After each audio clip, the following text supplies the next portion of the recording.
वो हौसलो ॿी ॻाल्हि असांखे जज़्बो खपे, जोश खपे। अंग्रेज़ी में मोटिवेशन चवंदा आहियूं।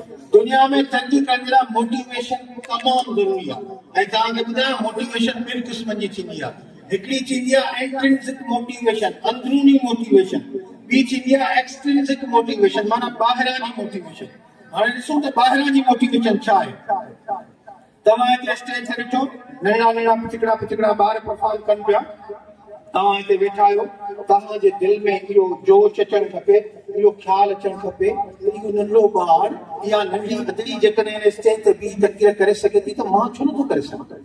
जेकॾहिं सुपीरियर सिटी जो हिकिड़ो ॿारु डिविज़नल लेवल ते तक़रीरी मुक़ाबले में फर्स्ट सेकंड पोजीशन खणी अची सघे थो त मां छो नथो खणी अची सघां।